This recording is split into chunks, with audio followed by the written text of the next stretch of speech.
அன்புக்குரிய சகோதரர் தமீமுல் அன்சாரி அவர்கள் உங்களிடம் பேசுவார்கள். நிகரற்ற அன்புடையவனுமாகிய எல்லாம் வல்ல அல்லாஹ்வின் திருநாமத்தால் தொடங்குகின்றேன். சிறப்பு மிகு காயல்பட்டினத்தில் உள்ளாட்சி தேர்தல் வெற்றி விழா எழுச்சி, அத்துடன் ஒட்டுமொத்த சமுதாயத்துடைய அரசியல் எழுச்சி இவற்றையெல்லாம் முன்னிறுத்தி நடைபெற்று கொண்டிருக்கக்கூடிய பொதுக்கூட்டத்தின் தலைமை பொறுப்பை ஏற்றிருக்கும் நகர தலைவர் ஜாகிர் ஹுசேன் அவர்களே,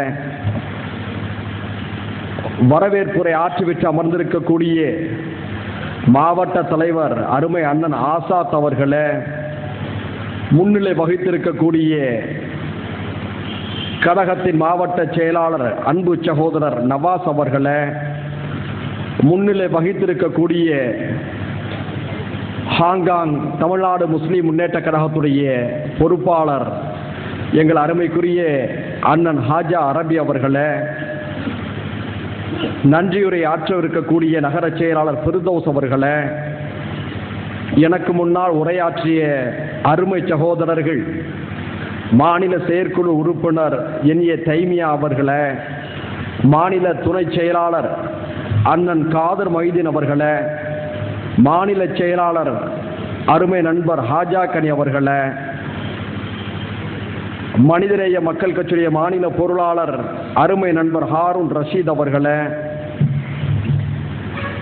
திரளாக குழுமியிருக்கக்கூடிய சகோதரர்களே, ஜமாத்தார்களே, சமுதாய ஆர்வலர்களே, அஸ்ஸலாமு அலைக்கும் வரஹ்மத்துல்லாஹி வபரகாத்துஹு. பனிப்பொழிவு நிகழ்ந்து கொண்டிருக்கக்கூடிய ஒரு மாலை பொழுதில் 10 மணியை கடந்து கொண்டிருக்கக்கூடிய ஒரு சூழலில் எல்லா விஷயத்தையும் எனக்கு முன்னால் பேசியவர்கள் பேசிவிட்டு சென்றிருக்கக்கூடிய ஒரு நிலையிலே ஒரு சில கருத்துக்களை தெளிவாக கூறிவிட்டு விடைபெறலாம் என்று நான் கருதுகின்றேன். மனிதநேய மக்கள் கட்சியை பொறுத்தவரை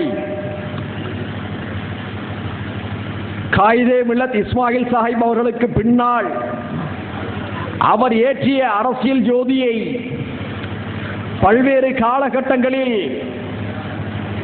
மறைந்த மர்ஹூம் சிராஜுல் மில்லத் அப்துல் சமது சாஹிப் அவர்களும், மறைந்த மர்ஹூம் லத்தீப் சாஹிப் அவர்களும் வெவ்வேறு களங்களிலே தனித்தனியாக பணியாற்றி அந்த எழுச்சியை முன்னெடுத்து சென்றிருந்தாலும் அவர்களுடைய மரணத்துக்கு பின்னாலே முஸ்லிம் சமுதாயத்திலே ஏற்பட்ட அரசியல் வெற்றிடத்தை நிரப்புவதற்காகத்தான் மனிதநேய மக்கள் கட்சியை நாங்கள் தொடங்கினோம்.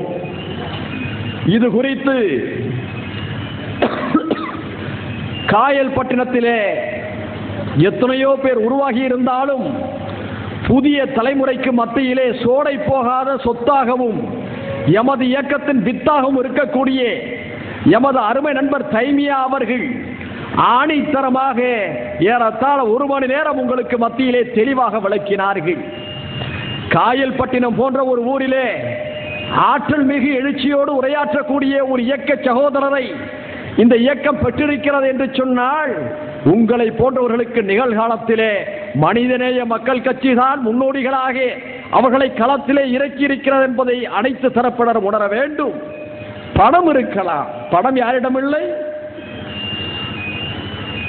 குடும்ப பெருமைகளை பேசிக் கொண்டிருக்கலாம், தங்களுடைய சொந்த செல்வாக்கை 1000 பேர் பேசிக் கொண்டிருக்கலாம். களத்திலே துணிச்சலாக நிற்பவது யார்?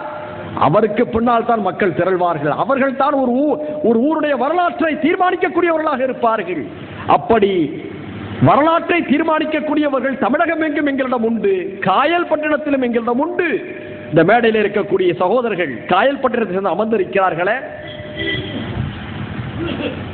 அடை காக்கும் கோழிகளுக்கு முன்னாலே வல்லூர்களையும் விரட்டி அடிக்கும் வல்லமை கொண்டவர்களாக இருந்து கொண்டிருக்கிறார்களே, அவர்களெல்லாம் மனிதநேய மக்கள் கட்சி அதன் தாய் கழகம் தமுமுக ஏற்படுத்திய தாக்கத்தினால் உருவானவர்கள். ஏன் இதையெல்லாம் அடைமொழியோடு சுட்டிக்காட்டுகிறோம் என்று சொன்னால், எத்தனையோ பேர் காயல் பட்டணத்தை பற்றி பேசலாம். காயல் பட்டின மக்களுடைய அடையாள விடுமியங்களில் ஒன்றாக இருக்கலாம். ஆனால் சாலைகளிலே தொங்கக்கூடிய ஆபரணங்கள் எல்லாம் அது சாலையோர ஆபரணங்களாக இருக்குமே தவிர வரலாற்றை மாற்றக்கூடிய ஆயுதங்களாக மாறிவிட முடியாது. ஆயுதம் போர் வீரனிடம் இருந்தால் தான் அதற்கு மரியாதை. மனிதநேய மக்கள் கட்சியில் இருந்தால்தான் போராட்டம் நடத்துபவர்களுக்கும் சமுதாயத்தை பற்றி பேசுபவர்களுக்கும் மரியாதை என்பவரை சம்பந்தப்பட்டவர்கள் புரிந்து கொள்ள வேண்டும். ஏன் இப்படி எல்லாம் பேசுகிறோம்? மனிதநேய மக்கள் கட்சியை, அதன் வரலாற்று பேர் இயக்கமான தமுமுகவை சிறுமைப்படுத்துவது என்பதே சிலருக்கு பொழுதுபோக்காக இருந்து கொண்டிருக்கிறது. அந்த சிறுமதியாளர்களுக்கு அதுதான் மேடை பேச்சாக இருந்து கொண்டிருக்கிறது. இன்று எல்லோரும் எதை பின்பற்றுகிறார்கள் என்று சொன்னால் தமுமுகவை தான் பின்பற்றுகிறார்கள். ஒரு விஷயத்தை பேசுவதாக இருந்தால் கூட தமுமுகவுடைய நிலைப்பாடு என்ன என்பதை முதலில் தெரிந்து கொள்கிறார்கள். வேடிக்கை என்ன தெரியுமா? தமுமுகவை திட்ட வேண்டும் என்று சொன்னாலும் கூட அதற்கும் கூட தமுமுகவிலிருந்து ஏதாவது குறிப்பு கிடைக்குமா என்று காத்திருக்கிறார்கள். சிலருக்கு மேடை போடுவதற்கு தலைப்புகள் கிடைப்பதில்லை. என்ன செய்கிறார்கள்? ஓ, தமுமுக அல்லது மனிதநேய மக்கள் கட்சி மேடை போடுகிறதா, 2 நாட்களில் நாங்களும் மேடை போட போகிறோம். இப்படிதான் அவர்களுடைய பொதுவாழ்வு இருந்து கொண்டிருக்கிறது. எனக்கு சமுதாய அமைப்புகளின் மீதே மாற்று கருத்துகள் இருந்தாலும் காழ்ப்புணர்வுகள் இல்லை. எங்கள் அனைவருடைய நிலைப்பாடும் அதுதான். ஆனால் இந்த சமுதாயத்தில் ஆண்டாண்டு காலமாக தாங்கள் தான் இந்த சமுதாயத்துடைய அரசியல் ஆண்டைகளாக கருதி கொண்டிருந்தவர்கள் எல்லாம், நீங்கள் ஆண்டைகளும் இல்லை, ஆளக்கூடிய வல்லமையும் உங்களிடம் இல்லை, உங்களையும் வழிநடத்தக்கூடியவர்கள் நாங்கள் தான் என்பதை களத்திலே தீர்மானித்திருக்கின்றோம். ஏன் சொல்கிறேன் என்று சொன்னால், மரியாதைக்குரிய நம்முடைய பேரியக்கம், நம்முடைய தாய் சபை என்று சொல்வதிலும் எனக்கு மாற்று கருத்து நேற்றும் இல்லை, இன்றும் இல்லை, நாளையும் இருக்காது. காயிதே மில்லத் இஸ்மாயில் சாஹிப் அவர்கள் உருவாக்கிய அந்த மானமிகு பெரியக்கமான இந்திய யூனியன் முஸ்லீம் லீக் வரலாறு நடிகளும் பல்வேறு அரிய அறப்பணிகளை செய்து கொண்டிருக்கிறது. எனக்கு தெரியும். அதனுடைய தலைமையின் மீது அவ்வப்போது நமக்கு மாற்று கருத்துகள் இருக்கலாம். ஆனால் எந்த தமுமுக எத்தகைய கோரிக்கைகளை எடுத்து வைத்ததோ அதையெல்லாம் விமர்சித்தவர்கள் இன்று தமுமுகவையே பின்தொடரக்கூடிய நிலைக்கு மாறி இருக்கிறார்களே, அதுதான் தமுமுக இந்த சமுதாயத்தின் மீது ஏற்படுத்திய தாக்கம். ரோட்டில் நின்று போராடுவதனால் எதுவும் கிடைக்காது என்று தங்களுடைய பத்திரிகைகளில் எழுதியவர்கள் வரலாற்றில் முதல் முறையாக விலைவாசி உயர்வுக்கு எதிராக முஸ்லீம் லீக் போராட்டம் என்று பல இடங்களிலே போராட்டம் நடத்தி அதை செய்தியாக தங்களுடைய பத்திரிகைகளிலே வெளியிட்டிருக்கிறார்கள் என்று சொன்னால், போராடினால் எதுவும் கிடைக்காது என்று சொன்னவர்களையே களத்திலே போராட வைத்து ஒப்புதல் வாக்குமூலத்தை பெற வைத்த இயக்கம் தமிழ்நாடு முஸ்லீம் முன்னேற்ற கழகம்.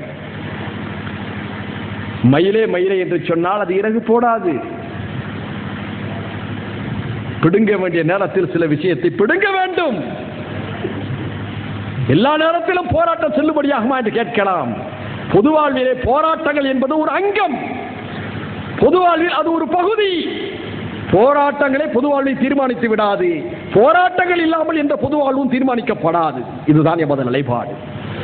நாடாளுமன்றத்தில் பேசுவது, சட்டமன்றத்தில் பேசுவது, உள்ளாட்சி அவைகளிலே பேசுவது, இவையெல்லாம் பொது வாழ்வில் ஒரு பகுதிகள். அதே போல்தான் போராட்டங்களும். இந்த உண்மையை தமுமுக களத்தில் எடுத்து வைத்து மக்களை அணிதிரட்டிய போதெல்லாம் விமர்சித்தவர்கள் இன்று அதே வேலையை செய்கிறார்கள் என்று சொன்னால் அவர்களை விமர்சிக்கவில்லை, வாழ்த்தி நாங்கள் வரவேற்கிறோம்.